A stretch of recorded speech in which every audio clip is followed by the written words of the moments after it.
अस्सलाम वालेकुम फ्रेंड्स, कैसे हैं आप लोग? क्या हाल है? उम्मीद करती हूँ कि सब ठीक होंगे इंशाल्लाह ताला। आज मैं रेसिपी लेकर आई हूँ चिकन स्टू, जो बहुत मज़ेदार बनने वाला है। तो मैं सोचा कि आज आपके साथ स्टू की रेसिपी शेयर करनी चाहिए। पहले मैंने आपको बीफ स्टू बताया था, ये तो उससे थोड़ा सा डिफरेंट है। तो उसके लिए जो सामान हमें चाहिए वो मैं आपको बता देती हूँ कि कितनी क्वान्टिटी में मैंने क्या चीज़ ली है। 1.5 पाव चिकन है, 2 बड़े साइज़ की प्याज जिसे मैंने बारीक बारीक काट लिया, 2 टमाटर हैं बड़े, ये पिसा हुआ लहसुन है, ये कटा हुआ लहसुन है, इस तरह मैंने इसको काटा है। और ये अदरक के मैंने स्लाइस काट लिए। 1 टीस्पून पिसी हुई लाल मिर्चें और 1/4 चम्मच हल्दी का। गरम मसाला जिसमें 1 बड़ी इलायची, दालचीनी, 5 काली मिर्चें, 5 लौंगे और आधी चम्मच ज़ीरा सफ़ेद। और 1 टीस्पून इसमें नमक है। 1 टेबल स्पून साबुत धनिया आप देख सकते हैं। 2 हरी मिर्चें जिसे मैंने मोटा मोटा इस तरह काट लिया है। और 8 मैंने साबुत गोल लाल मिर्च ली है। तो चले आए हम अपनी रेसिपी को स्टार्ट करते हैं। हम अपनी रेसिपी स्टार्ट करते हैं। सबसे पहले मैंने चूल्हे पर एक पैन रख दिया है, गैस ऑन कर दिया और अब इसके अंदर मैं 10 टेबल स्पून के करीब कुकिंग ऑयल डाल रही हूँ।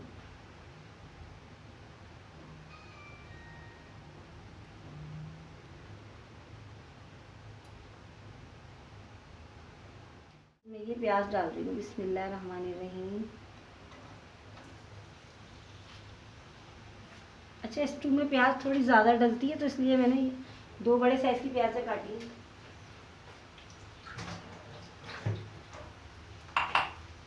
और हमें इसको पूरा ब्राउन नहीं करना, सिर्फ हमें इसे थोड़ा सा सॉफ्ट करना है। उसके बाद में ये मसाले तमाम एक साथ डाल दूँगी और फिर इसको हम छोड़ देंगे।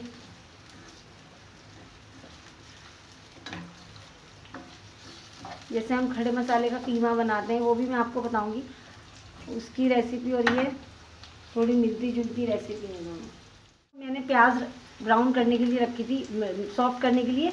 वो हो गई ब्राउन, तो हमें करनी नहीं है।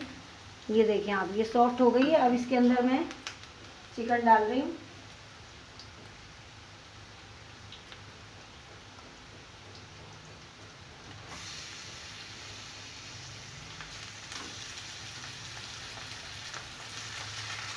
इसको जल्दी जल्दी मैं मिक्स कर दूँगी। चिकन का कलर चेंज हो जाए बस। अब इसमें ये तमाम चीज़ें जो मैंने आपको दिखाई थी, टमाटर, लहसुन, अदरक कटे हुए, थोड़ी सी अदरक मैंने रोकी गार्निश करने के लिए, बाकी मैंने सब डाल दी। साबुत धनिया, नमक और गरम मसाला, हरी मिर्चें और साबुत गोल लाल मिर्चें, और ये हल्दी और मिर्चें। और थोड़ा सा मैं चूल्हा कम करके इसको मिक्स कर दूँगी सबको। बहुत अच्छी तरह इसको मिक्स करके और इसको मैं कवर कर दूँगी बगैर पानी डाले। जो इसमें से चिकन में से पानी रिलीज़ होगा उसको भूनने के बाद फिर मैं इसमें पानी डाल दूँगी। बहुत अच्छा भूनता है इस तरह।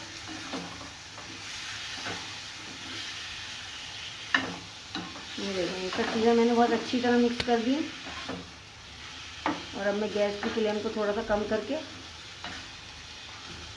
इसी तरह, क्योंकि टमाटर में से भी पानी निकलेगा, चिकन में से भी पानी रिलीज होगा।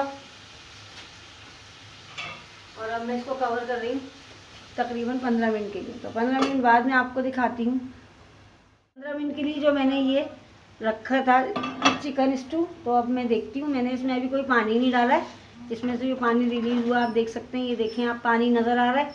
अब मैं इसको बहुत अच्छी तरह भूनूंगी, बहुत अच्छी तरह इसको मैं भूनूंगी। और भूनने के बाद इसके अंदर मैं पानी डाल दूँगी इतना कि ये गोश्त हमारा चिकन का गल जाए। आपको पता है चिकन जल्दी गल जाती है तो इसमें टाइम भी नहीं लगेगा और ये बहुत अच्छी तरह इसकी भुनाई हो जाएगी। तो चले अब इसके अंदर मैं थोड़ा सा पानी डाल देती हूँ ताकि ये बहुत अच्छी तरह से गोश्त हमारा टेंडर हो जाए। बहुत अच्छा देखें आप, ये मैं भूनने के बाद इसके अंदर ये बहुत मज़ेदार स्टू बनता है। आप ट्राई ज़रूर कीजिएगा इस रेसिपी। मैं इसमें पानी डाल रही हूँ तकरीबन 1 गिलास के करीब। और ये गोश्त गल भी जाएगा इसमें, ये गोश्त बहुत अच्छी तरह चिकन का गल जाएगा।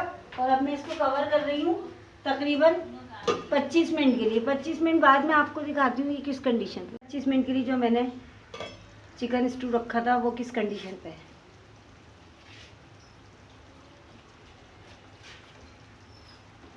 देखिए आप, इसका पानी खुश्क हो गया और अब मैं इसको बिल्कुल ये रेडी है, डिश आउट कर देती हूँ। देखिए आप, चिकन भी गल गई है। मैंने डिश आउट कर दिया है और ये इसकी फाइनल लुक है। आप देख सकते हैं कि ये देखने में ही बहुत मज़े का लग रहा है, लजीज बना है ये, बहुत खाने में भी मज़े का होगा। आप ये रेसिपी ज़रूर ट्राई कीजिएगा। मैं आपको जूम करके भी दिखा देती हूँ। और जो लोग मेरी वीडियो फर्स्ट टाइम देख रहे हैं तो उनसे मेरी गुजारिश है कि वो चैनल को सब्सक्राइब किए बगैर ना आ जाएं और अपने फ्रेंड एंड फैमिली के साथ वीडियो को शेयर कीजिए। तो नेक्स्ट वीडियो तक के लिए मुझे इजाज़त दीजिए। किसी और नई अच्छी रेसिपी के साथ इंशाल्लाह फिर आपकी खिदमत में हाजिर होंगी। तब तक के लिए अल्लाह हाफिज़।